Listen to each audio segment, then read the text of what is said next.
Yeah. It's just when you get involved in the other stuff. What's going on, everybody? How you doing? I'm here with Tim Ritter. Is it Pastor Tim Ritter? It is technically Pastor, yeah. Pastor Tim Ritter of the FFX Theater .org. FFXshow.org. FFXshow.org. You have the theater on 16th Street, Oceanfront in Virginia Beach. And you guys already have some phenomenal shows going on there that people can actually see right on the website. Right. Tell us a little bit about the theater. You know, I told you guys you're going to be hearing more from him. He's been with us before. We want to give a recap because it's now summer season. Yeah, it is. We do a lot of different shows. We also host some special events. So we do whole audience game shows. So like tonight is our Battle for the Galaxy sci-fi show. Tomorrow night is our Fun and Game show, which is our most popular, most frequent game show. Good for everybody. We're working on a new game show experience, but we do a Disney game show, a bunch of other ones that are coming up as well. We do some murder mystery things. They're always family friendly. And then we also do some cast-based shows. So holiday shows, our family show. We do a pirate show, which we just launched last weekend, and it'll be coming back on the 24th and every Saturday all summer. We have a Father's Day Face-Off game show coming next Saturday. Oh, man. And then I know we also host special events. Like last Sunday afternoon, we hosted Rhythm of Ireland. They had an Irish dance showcase. In August, we actually have a Polynesian dance showcase coming up. We have all kinds of different events. There's a Juneteenth fashion show that's coming up, as well as a really cool event, which is a film screening on Tuesday night for Dinner and a Movement. Yeah, you know what's funny is the amount of concepts and different cultural things that you can bring through the theater. It is absolutely phenomenal. Dinner and a Movement is one of the ones but I didn't meet you from Dinner and a Movement. I met you from another film. Yeah. Another film. Yeah, exactly. It's called Hollywood Teach Us to Pray. That was a fantastic unbelievable film. How the arts open up such a pure way for us to reach people genuinely with the gospel. Yes. You know, and there was Hollywood Teach Us to Pray, and then now we're doing the Contraband Decision, or Dinner and a Movement, which is about the Contraband Decision and this historical, event that took place that became the literal catalyst of freedom as we know it today. Yes, it is. And like I was mentioned to you earlier, I met a lady this morning. Her husband runs the Civil War Museum in Richmond. Yeah. And I just told her a little loose bit about the Contraband Decision, what I know. I haven't seen the whole film yet, but she's like, I haven't heard of that before either. So it's a fascinating thing. And it really is, because I don't know, like, why we don't check up when we were in school. We knew there was a reason we didn't like school. Like, you're wasting our time. You're not even telling us the whole story. Yeah. But the reality is that there is so much history that's uncovered or that's been hidden, and we do have the ability to discover this stuff. But the fact, what I love is truth is being discovered through cinema and media and the arts. Mm-hmm. That even if someone was trying to cover it up, that it was exposed through such an amazing medium. Right. You know what I mean? Yeah. And then you, of course. Well, like when we grew up, history lessons weren't story-based so much. It was right. Like, here's names, here's dates, you got to remember this, remember that. I remember not really liking history. Grew up Catholic. I was at a Jesuit high school, and I remember there was a sort of quirky teacher that taught a Middle Eastern history class. Now, this is before anything flared up in the Middle East, and I remember taking that class. That was the only history class I remember enjoying through school. But part of it was, like you're talking about the arts, he would tell stories, right? But we were also able to contrast. It's like we were seeing what those cultural influences were in the Middle East, and some of that informs when you look at ancient biblical stuff, but it also looks at Islamic religions, and you sort of saw these contrasts and everything, which then as you get older and things started flaring up with Desert Storm and all these kind of things through history, you can kind of see the program. I see where this was established in some patterns long before. Yeah. That's fascinating. So I think as we get older, history means a little bit more. And I also know that like our story is going to be told a lot different than we thought it was. Oh yeah. Because we have to include COVID now. When COVID happened, it's like our story is going to be told way different. I know there was integration that took place. There was the civil rights. We actually are the beneficiaries of all of those things that happened. So it's almost like, how's this generation going to turn out? And I think that our love for the arts has become an amazing vessel for human conversation that without the arts, I don't see how you can reconcile this. Right. You know what I mean? When How much did people know about Alexander Hamilton other than the duel with Aaron Burr prior to the musical? Right. And by the if way, it was a normal musical, it wouldn't have opened it up the same way. It was Yeah. a very different musical, so it really broke some ground there. so if anybody tries to sell me on it, because I'm like, most of my history buff friends, it's like, we've been friends for 30 years now, and you've never brought it up until the Hamilton came out. Right. You know, it's like, but I can say this too. I love that the arts also makes you accountable to go find out how much was exaggerated for entertainment's sake, or right. That, like, I remember thinking Prince of Egypt that they were really singing. Oh, and yeah. stuff. That's great. they were best friends. Like, no, they weren't. But you find out there was some other stuff you didn't know, and I just love how cinema has that ability to connect with people that normally would have had nothing to do with it. Right. Passion of Christ is another one. Have you ever considered showing Passion of Christ, like doing the Easter holidays or anything like that? We hadn't, but you just made me think about it. Yeah. So that's. Oh man, that would be intense. An intense showing of, especially for people. I just think about the amount of people that don't have a church home. Yeah. That would enjoy kind of. Mm-hmm. We usually focus on more interactive things. That's not what I'd want to make interactive quite. No, that's just creepy. Yeah. But I know that one of the things that would happen is that to have someone maybe from the Bible Museum come and explain how things would have played out, or what the area would have looked like. The only reason I brought it up is just because I'm so fascinated with how Chosen, which is another one that really used history in the Bible and theater. Made you look at it in a different light. Right. And it's just like, that's okay. So with the theater, now I remember you were saying that the importance to understand about the theater, which is why you kind of have to go and see it yourself. You were saying how it's not a dinner theater, but it's a family. Can you explain that a little bit? Yeah. Well, as a nonprofit theater, our focus is on strengthening and encouraging families. And so the reason we create that interaction, because it's more important for us what happens between people that are at the show, that they're spending time doing something with one another rather than just watching something on stage. Yeah. And seeing a spectacle, and maybe afterwards going, "Oh, what'd you think about that?" Right. That's very shallow. Now there's theater that really gets you to think, but it tends to be more personal than shared. And we want them to spend time getting to know each other. So whether it's a pirate show, a game show, whatever, we want family members. That's not children's theater. We have a lot of little kids that come. We have teenagers that come, people with adult kids, people with no kids. But but they're spending time interacting with one another. Whoever you sit there with, that's your family. Which I totally believe is something that we've got to get back quickly. Right. We have a improv show called Gilgamil that we did last night. Was our most recent show. It'll be coming back every Wednesday night through the summer schedule, starting in July. That you spend time doing things. So it's sort of like Whose Line Is It Anyway? It's clean, it's family friendly, but you get to spend time doing some things with it and not just watching it.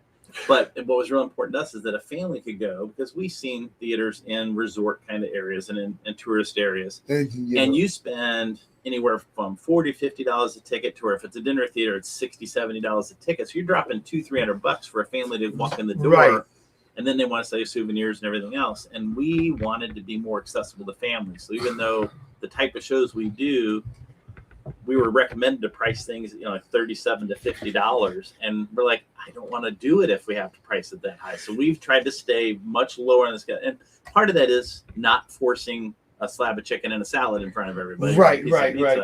But we are trying to offer some more food stuff, and we've done that with the Dinner to Movement, with the movie. Right now we do pre-orders of pizza. We have concessions. We have like popcorn and nachos and stuff, and if they want something more, we offer that as a pre-order. We're in the process of trying to scale up a little bit more to have some food offering there. Well, I was going to say, first of all, I love the location. That's the powerful location.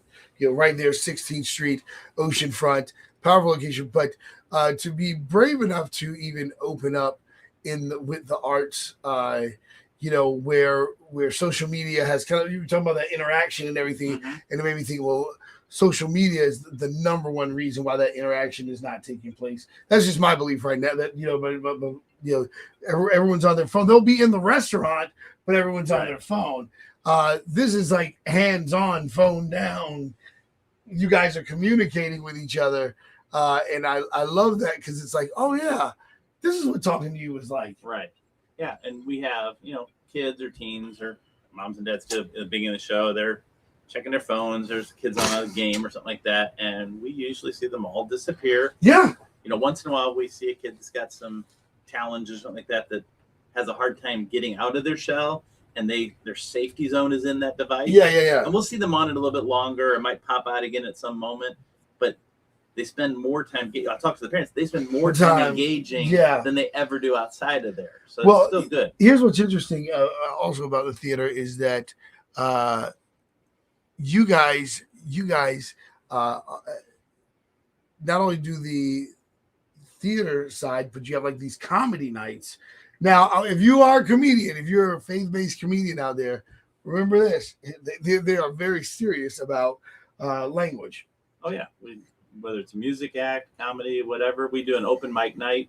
That schedule shift a little bit in the summer, but we're going to continue doing those, and we'll let anything go on stage as long as you keep it clean. So we've had stand-up comedy and music. We've had kids do karate. We tell knock jokes.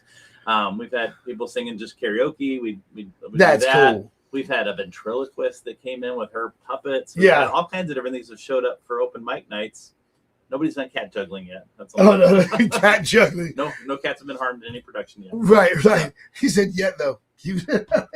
But seriously, guys, you got to stop by the FFX Theater. It's the family fun experience. Make sure you guys stop by because the dinner in a movement is going to be there, and there's so many other amazing events that take place, and I want you guys to get into the zone of supporting our faith-based businesses, faith-based entrepreneurs, but also our faith-based artists. To go into this industry is not easy at all. Technically it is the entertainment industry. You're on a resort, and at the location, it is definitely the entertainment industry. But so as a faith-based believer, guys, we've got to support our brother and be there. They have some wonderful shows that are there. You want to tell them a little bit about the shows? Because our internet's running. I would show them, but our internet's running. First, I don't want to make sure we go back to, because we talked about dinner and movement on the movie side of it, but we didn't talk about the dinner side. Right. Because you're asking about food, and we've got an option here for that movie. It's Tuesday night, June 13th, 7 p.m. is the show time. But if you pre-order a ticket, the movie's free to come to, but the dinner option, you've got a fantastic Jamaican chef. You want to tell them about the chef? Because you got to have his food. I've just been slobbering over Chef it. Tell me Biggs. about it. Chef Biggs is amazing, and I can't explain to you enough how good his food is. And I'm not gonna lie, this is my first time having Jamaican food, and I fell in love with it. My kids fell in love with it, and I when I say the flavor was unbelievable. Flavor. Have you already had Jamaican food before? I've had some Jamaican food. I love jerk chickens and the fish, oxtail, all that kind of stuff.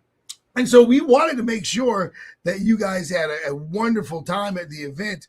And so we're catering the event, but it's RSVP only. You have to let us know because we're trying to make sure that he doesn't waste his time and there's enough food for everybody.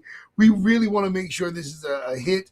It was short notice, but this is Juneteenth weekend, and we were like, hey man, this will be amazing, event to have there on the 13th. And what's so cool about it is I was at Taste of Jamaica with Kat Weir, and that's how I found out about Chef Biggs. And the food is so phenomenal. So there's mac and cheese, jerk chicken, curry goat, something called Festival, which is like Hush Puppies, but it's called Festival, and it is delicious. Fried fish. There's the oxtail. That's one of them. And it's like, guys, we're not going to prepare a lot of too much food where it goes into waste. We want to make sure you guys are there, but we're going to be prepared for everything. The deadline, the cutoff date is by Sunday. If you guys, say, hey, we're just going to pop up and show up, we're going to try to make sure there's something there, of course, but we want to make sure you guys understand that we're serious. We really want to make sure this is a blessed situation. And so the food is going to be phenomenal, but you got to RSVP because that's letting us know how much food to prepare. It's going to be good. It's going to go quick. So if you don't pre-order it, there's no guarantee that it's going to be Jamaican food. Now, have you ever had good popcorn? Have you ever had ox? I have. Okay, so how far do you go? Do you go do the alligator thing and all that I've stuff? tried alligator before. So I haven't tried very alligator. good. Yeah. I'm pretty adventurous. I'll try You're anything. okay. I say I'll try anything twice. You never know if you like it the first time. Gotcha. Okay, so I draw the line at octopus. Oh, really? Yeah, I couldn't do it. The tentacle got caught up on my lip, and I was like, no, this is too much. It wasn't a live octopus. No. Some people try to do that. That I will draw the line at. No, but someone else says, they're like, dude, you don't do it at a buffet. Like that. It was like a buffet that I was at. Like, you got to really trust it a buffet. Yeah. But that was definitely a weird situation. But I love calamari and stuff like that. Yeah. But guys, Jamaican food, the flavor of Jamaica is going to be there with Chef Biggs. It is going to be amazing, guys. You do not want to miss this. Now there is going to be the event starts at 7 p.m. So it's Dinner and a Movement, 7 p.m. at the FFX Theater, and that's ffxshow.org. Make sure you guys RSVP. The food is going to be absolutely amazing. Did you want to add to that? Well, not on the food, but I wanted to go back to your other point a little bit. Yeah. As far as Christians and churches supporting this, because we are a ministry, but I sort of compare it to, I think I mentioned last time I was here, that like the hospitals in St. Louis where I grew up, it's like there's Baptist and Lutheran and Jewish and Catholic hospitals and secular. And it didn't matter what faith you were sick, you went to the hospital. That's why those churches had created the hospitals, not to just treat people of that faith. And there's a chapel in there, etc. Right. So we have a faith element in like an Easter show or a Christmas show that we love when that comes out. But it's always undergirding what we do. It doesn't have to be a gospel message embedded directly into it. We've got a special thing coming up this Christmas. I'll save that. But I was thinking about this the other day because we do host a lot of special events and we get calls all the time. I got a message yesterday. The person wanted to come down from somewhere up north and they were trying to be the advanced person to set up this comedy night. I'm like, okay, that sounds interesting. And then I went on their channel and said, okay, let me see a sample of what they do. And I had to reply back. It's like, we are not the venue for you.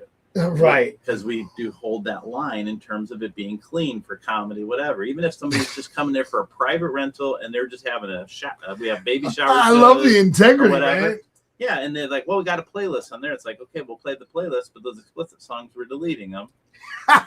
We had the fashion show the other day. They were playing something like, well, this says it's the clean version. I'm like, I'm listening to it. This is a raunchy song. Yeah. That's not going to play in our theater, so we'll find it. We found an instrumental version or something else, and it had the beat. That's all they wanted. But you know, we didn't need the junk language in there, and people appreciate it. Yeah, I really think so.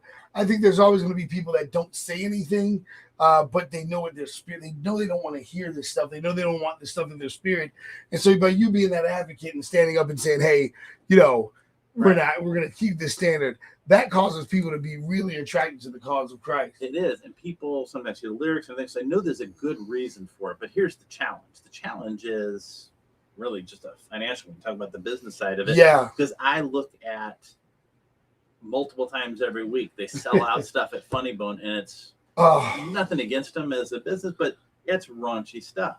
And people can find that kind of entertainment. Unlimited you can amount find a of murder raunchy, mystery show that goes very adult. Yeah, now, I know one other one in town that tends to stay clean, so that's good, but they don't have necessarily the same intent behind it that we have behind it. And that's the thing is that I think also that we've got to get to this place where we understand that God is creative, and He, if we give Him a chance to be creative, He can do a lot better job than us constantly trying to. Sometimes we'll try to help Him out by compromising. Right. Sometimes we try to help Him out by doing too much. If we're staying out front of the restaurant or staying out front of FFX Theater, and it says, media is sin where you're shooting yourself in the foot. But we're there. Like I've seen people that myself. There's something indie water that you guys did. The place was packed, and those people, everybody felt so loved and accepted. Right. That meant a lot to me. And the artists who normally aren't cleaning their sets, they did got heard by some existing fans and some new fans that heard their lyrics in a different way because there weren't F-bombs in there every third word or something like that. That was powerful that they were able to respect the environment and everything like that in that something in the water, because that was a big weekend. You know what I mean? We've got a different comedy night coming up and another weekend that's a separate event, but we've got a clean comedian come back that does some dry bar comedy. Hilarious guy, Lee Harden. He's coming back on July 11th. Yeah. And he brings some other friends with him. Terrific. Hilarious show. Now, remember, if you need t-shirts, man, we got you. Oh, yeah. Clyde41.com if you need t-shirts made. All right, guys. Well, listen, be good to each other out there. Make sure you go to Dinner in a Movement on the ocean front. Check it out on ffxshow.org. Get your tickets or your RSVP there, 7 p.m. on June 13th at 7 p.m. June 13th. Go to ffxshow.org. That's ffxshow.org. I love you guys. Be good. Make sure you get your meal ticket so that so there's no confusion. We love you guys.